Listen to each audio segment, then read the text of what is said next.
Hi, everyone. My name is Matthew Hughs with the Long Island Advocate, and today I have with me Bruno Goncalves, a member of the Long Island Gaming League.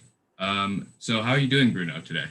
How you doing? How you doing? Pretty good. It's a beautiful day in the gaming world, and it's a beautiful day in general. Trying to stay safe, trying to stay healthy, trying to stay away from all the bad things going on out there. But yeah, I mean, it's a good day. It's a good day. Everything's going good. Awesome. Well, thank you so much for joining me. I just have a couple of questions about the Long Island Gaming League, kind of what you guys do. So, can I just ask you what you do specifically within the Long Island Gaming League, and what have you done in the past? Okay. So besides being one of the Long Island Gaming Gamers, being one of the content creators and streamers, I am also a co-host of our podcast, and I'm also a part of the crew that does the curriculum for the high schools and the colleges and the STEM programs that we work with. Okay, so that's something very unique, I think, to Long Island Gaming League is like offering a curriculum within schools. So could you expand on like what that really is, So and like what you guys teach? basically, the world has that perception about gaming, about us gamers and streamers. You have that whole mentality of you're in your mother's basement, eating Cheetos and playing video games and stuff like that. And what the Long Island Gaming League came up with, that from my knowledge nobody else actually has, is besides you know empowering the kids that like to play video games and like video games, also in a way trying to show them that there's the video games are not just a controller and or a keyboard and a mouse and the screen. There's a lot more to it that they can learn about, especially for kids in high school that you know still in that phase of not knowing what they want to do. And if most of these kids are very passionate about gaming, and we also show them, um there is a path to college, there's a path to a future job in the community, in actual gaming. And so we like to show them that's a part of our curriculum, is to show you know we focus. You would think that we would focus more on gaming, but we actually focus more on the behind the scenes, um what's what it is to make a game, um what kind of jobs they can get inside of the gaming industry, and also on a side note to the parents, to kind of put in their head that there are colleges actually out there that are investing a lot on um esports, and that they have programs with scholarships and full scholarships and all that stuff. So, and a lot of the parents don't really know that. So it's besides educating the kids, it's also kind of educating the parents in that kind of a perspective. And I mean, so they could be a little bit more receptive to the kids being gamers and wanting to be playing, and at the same time still keeping them engaged in school, and trying to get them good grades and trying to make sure that they stay in school and they do get a good education. Okay, so yeah, that is a very unique take. And so I kind of like this kind of leads into my next question is like your guys' goals as a organization. Is like you kind of touched on it, like you want to educate the kids and even the parents. Yes. But could you like expand on it, like how you guys are going about doing that and stuff like that? Well, in terms of what we do when we go into a school, um basically we the way the program works in a way is, we break it down from the bare bones, from the beginning, what gaming is, what try to give a little bit of very light history on gaming. In a way, we don't want to bore the kids too much with that, because once you start talking about older stuff, they totally tune out. So it's just a roughly idea of what is, what gaming is and what gaming can be. And then we start going into the whole, what's needed to make a game in terms of graphic designing, programming, editing, coding, all this stuff. Even the music, soundtracks, stuff like that. So what we try to break it down in that way, to show them, like I was saying before, to show them, yeah, there's a lot more to games than just what you see in a cartridge on a CD. And a lot of these kids do realize, okay, so now they're actually stuff. I might not be too much into gaming, but I like music, so I can actually be a music producer, stuff like that. So we break it down. The program breaks it down until halfway through. Then we start introducing them into competitive gaming. We show them, what a tournament is, um, how tournaments work, how you can organize a tournament, what's needed to organize it. And we actually give them the opportunity to kind of set up their own tournament in a way. Like we give them the opportunity to pick, what would you like to play? What wouldn't you like to play? What are the rules in the tournament, stuff like that. We break it down, a couple of weeks towards that. And then at the end, we actually let them play in the tournament that they made. So we try to go. It's not enough time. I personally think you would really need a lot more time to really get into it, but then you don't want to bore the kids with it. So because of that, it's broken down into a very you know, small time frame, and we try to bunch into it as much as we can without, trying to keep them engaged. So we give them the information that we feel at right now is the information that they need to kind of, keep them engaged into coming back the next year and wanting to do more. But that's basically what we do. I mean, it's not so much, yeah, here's a video game, go play for an hour and then come back. We really want to teach these kids, especially to try the way the world is right now. I feel it also helps taking these kids out of the streets and, getting them away from bad stuff. And it's a good way to keep them healthy, keep them safe, and at the same time, letting them have fun, not boring them to death with, with stuff that would probably make them not be too interested and then just phasing away. We really try to keep them engaged and try to focus on things that we see that they like. And I mean, that's basically the program in a nutshell. Awesome. I mean, that sounds great. I think that's kind of the number one thing that kids need when they're learning is that engagement. And sometimes, some programs just don't offer that. But I think with video games, there's definitely a really awesome opportunity to kind of like merge fun and kind of the education behind it. Hmm. So I think you guys are doing something really great. Um, so you talked about the kids kind of putting together like an event or like a tournament. But could you talk about some of the Long Island Gaming League's kind of events, tournaments that they've been putting on, before COVID or even during COVID and stuff like that? Well, before COVID, we had a couple of things going on. We were involved with, well, besides tournaments and stuff like that, we were involved a lot with American Cancer Society. We did, if I'm not mistaken, two fundraisers for them, with them. Um, we were also doing what we were calling game night in a local one of the in a in a local restaurant. Let's put it that way. It was a brewery. Um, we were partnered up with them and with a couple of companies, and we were doing once a week, if I'm not mistaken. I forgot what. I think it was a Friday or a Thursday, something like that. Having game night. People come in. We would have like gamers or streamers. We would have like a kind of like come down and play against a pro, and then on the side we would have an actual tournament. Normally would be something around Smash Brothers or stuff like that. That for a small amount you can get into the tournament, and at the end there would be a prize. It wasn't so much towards kids.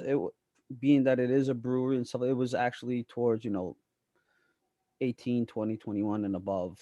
But we were getting a lot of a lot of people coming out. And before COVID came down, we had a very good amount of people coming down, and it kept on getting bigger. And I know that everybody here at the league is really looking forward to be able to get back to that. Um, Besides that, we had a lot of stuff set up before COVID. We had events set up that unfortunately never went through because of COVID and stuff like that. So now it's we don't know if they're gonna come back or not. It's all gonna depend on so many variables right now, and I mean it's just we have the online stuff. That's basically like right now we run a bi-weekly Madden tournament every other Saturday. It has cash prize and all that. We've been having a very decent turnout on that. It's been packed every week. It's set up uh to play all platforms. So you have PlayStation, you have Xbox. You know, it's a little. It's not like it's just focused to one person. So we get a lot of people because of that. Um, then we have the schools. You know, there's engagements with the schools. We tend to sometimes have we had we would have some like a Q&A kind of thing. Like we would have parents and kids come down to, if I'm not mistaken, it was the Microsoft store in Walt Whitman, I think it was. Um, we had I think two of those.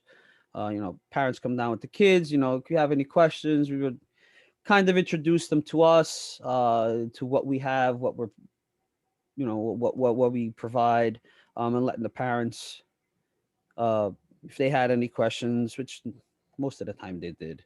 Um, it was almost kind of what we have on the school program, but this was more for anybody who wanted to come down and who was curious, come on down, do that.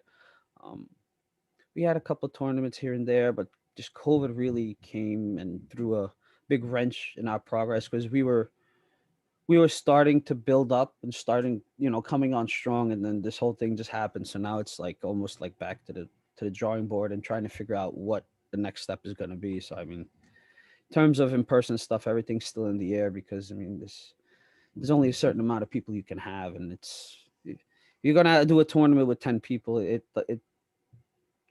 It's not very competitive, and it's not going to be too much fun. So we're trying to do things the right way.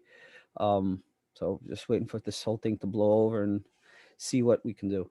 But we are looking forward to doing more events. We're looking forward to trying to get the events that we were in the process of getting set up.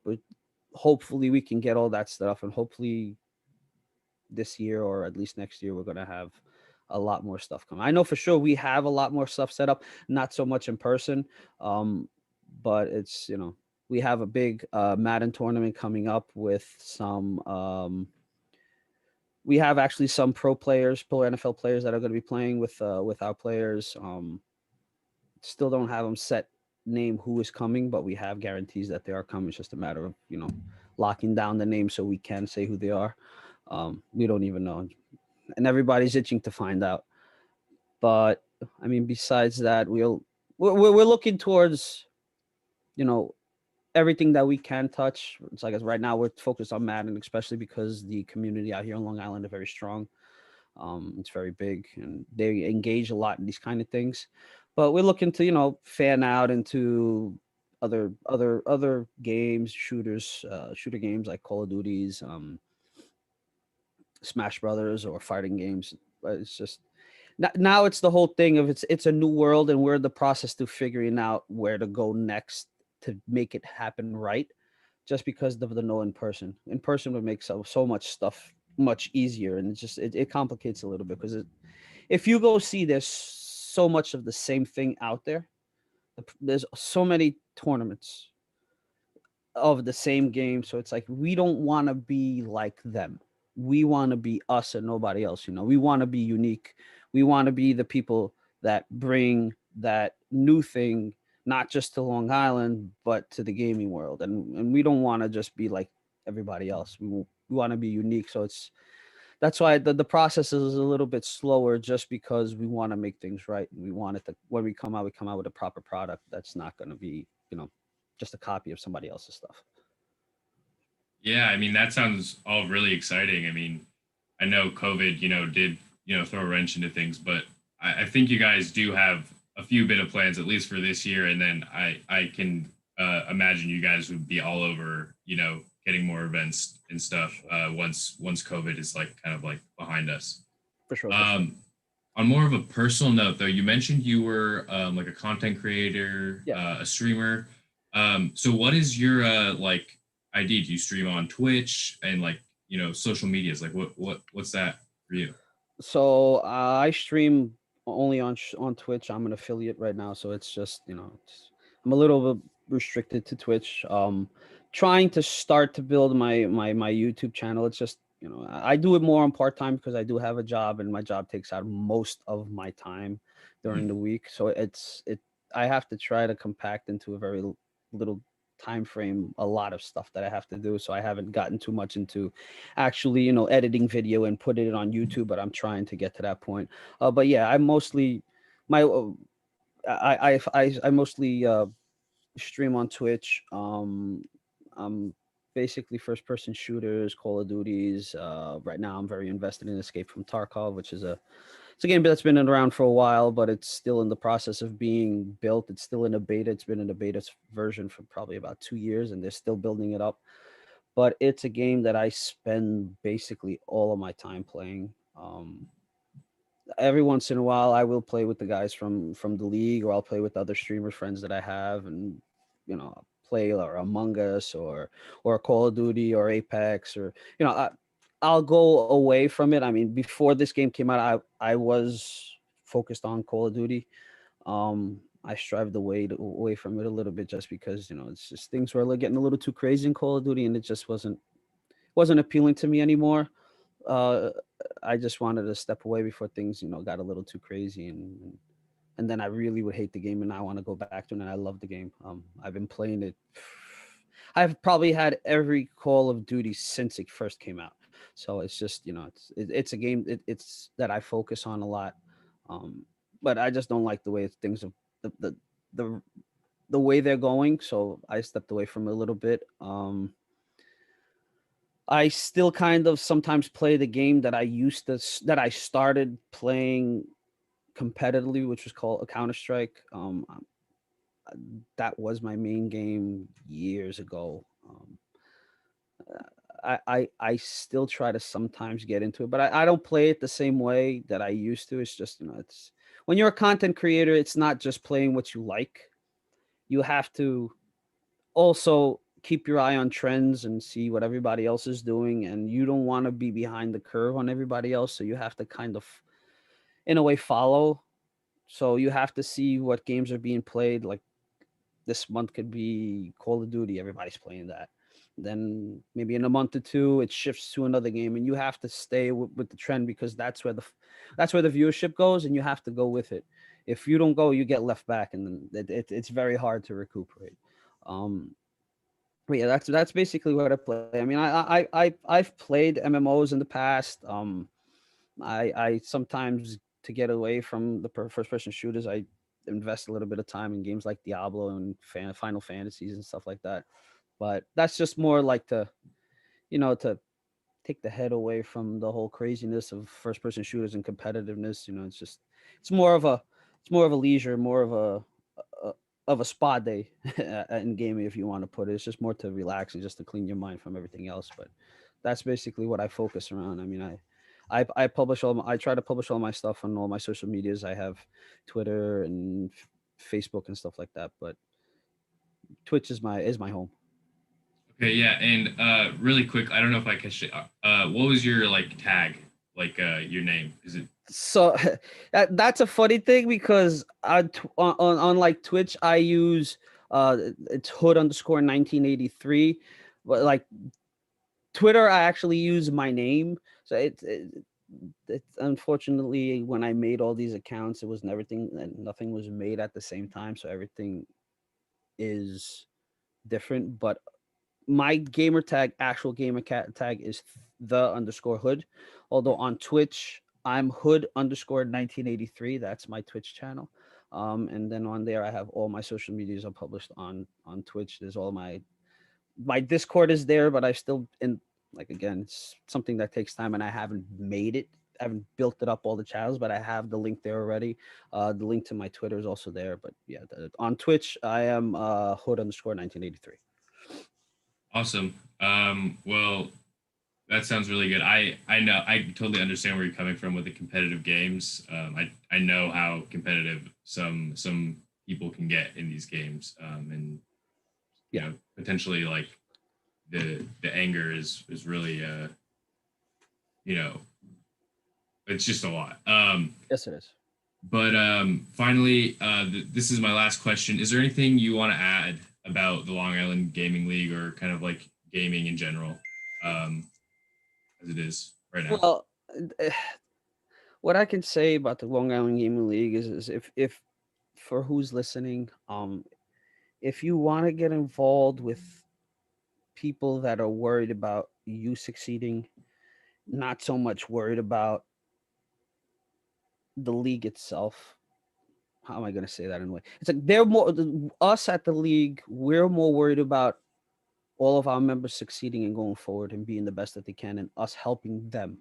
We're not so much worried about putting our name out there, saying, "Oh yeah, he's with us." He's no. Our thing is no. We want you first. We want you to be you. We want you to succeed. And that's the only way that we are going to succeed. So if you want to be you know, a part of something that is going to help you grow, not just as a gamer, not just as a streamer, not just as a content creator, but as a person. I, when I came into the team, I didn't know what I was getting involved. This when I got in, this was very little. It was at its bare bone beginning. Um, and until this day, I do not regret. I myself, as a streamer, as a gamer, I grew. And keep in mind, I'm turning 38, so I'm no spring chicken, and I've been around for a long time. And for me to say right now that I am still growing because of the league, it's not a little thing.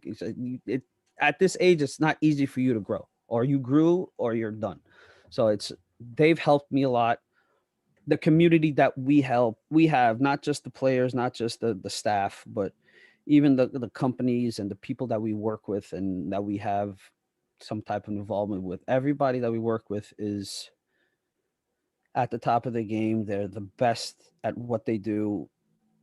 We don't like to be involved with, with people that are just worried about money and just worried about fame. No, it's like I said, we really want the people that come to us to be the best version of themselves and try to get them to where they want to be. So if you want to be involved in something like that, Long Island Gaming League is the best place to be, man. Awesome. I think those are great words of advice for anyone looking, you know, to kind of like join an organization. I think right now it's really good for people to kind of start looking for those organizations, those groups they can be a part of, because I think that's the best way people can kind of grow and just like be the best versions of themselves, like you said. Um, so thank you again, Bruno. This was an awesome interview. Thank you so much for coming. A lot of insight and a lot of kind of like cool things that you guys do at the Long Island Gaming League, and I hope you guys continue to do that. This was Matthew Hughs for the Long Island Gaming League, and I'm signing off.